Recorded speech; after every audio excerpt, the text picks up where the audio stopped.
Assalamualaikum warahmatullahi wabarakatuh. Perkenalkan saya Afrilia Hanifah dari Pendidikan Geografi dengan NIM 240450006 akan menjelaskan mengenai ide, gagasan, dan juga jenis usaha. Jadi, yang pertama itu ada ide usaha, di mana itu merupakan salah satu hal penting dalam berwirausaha yang akan menjadi faktor penentu awal berhasil atau tidaknya usaha yang akan dijalankan. Nah, ide usaha ini diharapkan tentu memiliki pembaharuan, keunikan, dan sesuai dengan perkembangan terbaru di dunia bisnis. Tapi tentu mencari ide usaha yang sesuai dengan kriteria itu tidaklah mudah, yaitu mengenai lingkungan bisnis dan juga peluang usaha. Yang pertama itu ada lingkungan organisasi yang terbagi lagi menjadi lingkungan internal dan juga lingkungan eksternal, di mana lingkungan internal ini merupakan faktor dari dalam yang langsung memengaruhi jalannya suatu bisnis, seperti ownernya, manajer, karyawan, kondisi fisik dari tempat seperti gedung, fasilitas, dan juga teknologi yang ada di dalam. Kedua, ada eksternal, yaitu faktor dari luar yang bisa mendukung atau menghambat jalannya bisnis. Terbagi lagi menjadi dua, yaitu mikro dan makro. Mikro ini pihak yang langsung berhubungan dengan kegiatan operasional, misalnya pelanggan, target pesaing, pemasok, dan juga partner bisnis. Kedua, makro, yaitu faktor besar yang lebih luas, misalnya kebijakan pemerintah, regulasi masyarakat, dan juga lembaga non-pemerintah. Kedua, yaitu ada faktor lingkungan yang mempengaruhi bisnis. Faktornya yakni ada faktor lingkungan kerja berhubungan langsung dengan aktivitas bisnis sehari-hari, misalnya pemerintah, aturan dan kebijakan, kreditur, supplier, konsumen, pesaing, dan juga tenaga kerja. Kedua adalah lingkungan sosial, yakni memengaruhi secara tidak langsung dalam jangka yang panjang, meliputi aspek ekonomi, teknologi, politik hukum, dan juga sosial budaya. Ketiga, yaitu ada lingkungan ekonomi, yakni berkaitan dengan indikator utama seperti PDB per kapita, neraca perdagangan, inflasi, resesi, dan depresi. Kebijakan ekonomi seperti fiskal, moneter, stabilisasi juga sangat penting. Keempat, yaitu ada lingkungan teknologi, yakni lingkungan yang menyangkut dengan penerapan pengetahuan, alat, sistem, dan juga metode kerjanya. Teknologi ini membantu untuk meningkatkan efisiensi, kualitas produk, dan juga daya saing penjualan. Contohnya ada IT, software, ERP, dan digitalisasi bisnis. Yang kelima, yaitu ada lingkungan hukum dan politik. Nah, ini merupakan aturan hukum dan kebijakan pemerintah yang memengaruhi kegiatan bisnis. Contohnya yaitu hukum perlindungan konsumen, regulasi bisnis, dan aturan persaingan atau antitrust.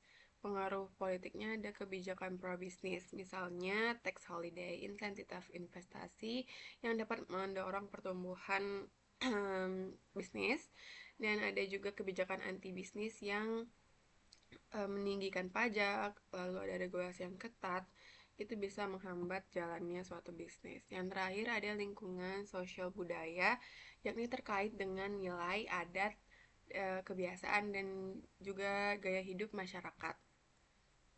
Kita sebagai wirausahawan perlu menyesuaikan produk dan layanan kita dengan budaya dan juga selera konsumen. Contohnya seperti tren makanan sehat, perubahan gaya hidup digital, atau perbedaan budaya antar daerah.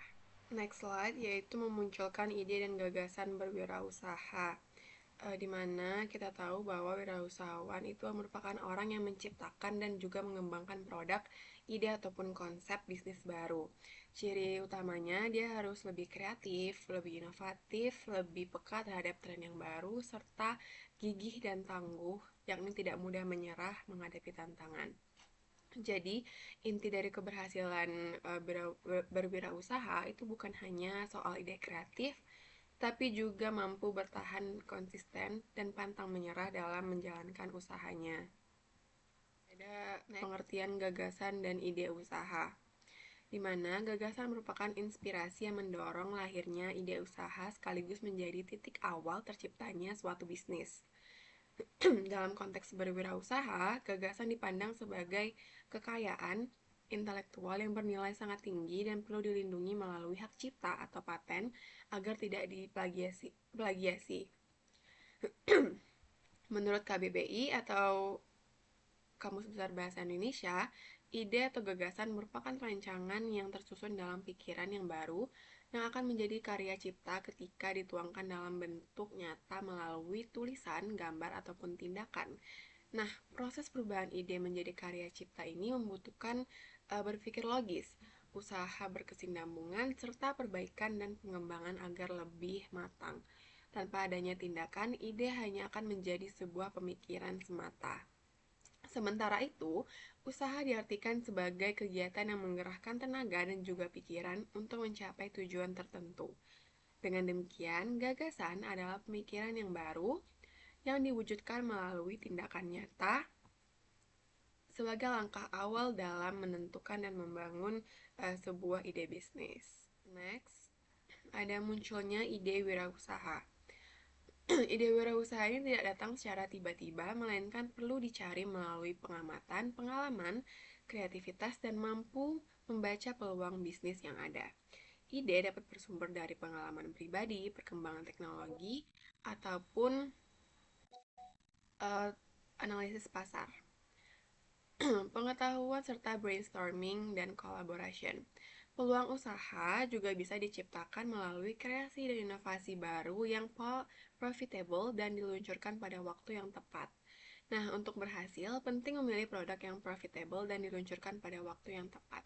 Selain itu, ide wirausaha akan lebih kuat bila sesuai dengan diri kita, seperti skill, minat, dan hobi yang kita lebih kuasai, serta dapat diakses melalui jaringan atau lingkungan pendukung, serta memiliki potensi komersial yang menguntungkan. Next, yaitu ada faktor penyebab kegagalan dari ide usaha. Yang pertama, ada ketidakmampuan manajemen, di mana di sini kurangnya pengalaman dan kemampuan dalam mengambil keputusan yang baik dapat menyebabkan kegagalan. Kedua, ada kurangnya pengalaman. Wirausaha yang tidak memiliki pengalaman dalam bidang usahanya cenderung menghadapi kesulitan yang lebih dibanding dengan yang sudah berpengalaman.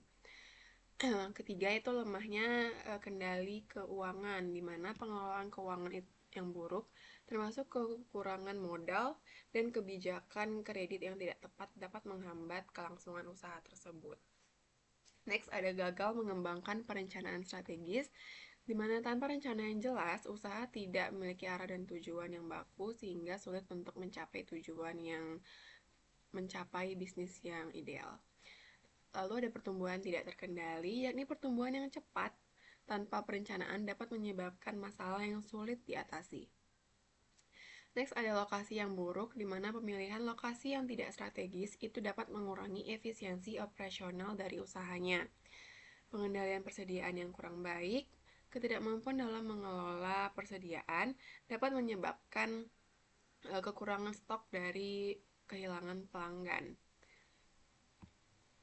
Dan terakhir ada ketidakmampuan membuat transisi usaha, di mana kurangnya kesiapan untuk beradaptasi dengan perubahan dapat menghalangi keberhasilan sebuah bisnis. Baiklah, yang terakhir adalah conclusion atau kesimpulan, di mana menganalisis lingkungan yang sedang berkembang merupakan langkah awal dalam mencari ide atau gagasan bisnis. Lingkungan ini terdiri dari lingkungan internal dan juga eksternal. Gagasan merupakan suatu yang dapat mendatangkan inspirasi pelaku yang mendorong munculnya ide bisnis dan menduga lebih awal apakah ide yang muncul ini dapat menghasilkan suatu tambahan atau tidak.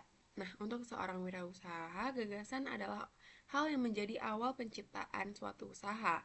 Seorang wirausahawan juga perlu memahami bagaimana sih cara mengatasi agar ide bisnis yang telah disusun tersebut tidak mengalami kegagalan. Itu tadi penjelasan dari saya. Lebih dan kurangnya saya mohon maaf. Wassalamualaikum warahmatullahi wabarakatuh.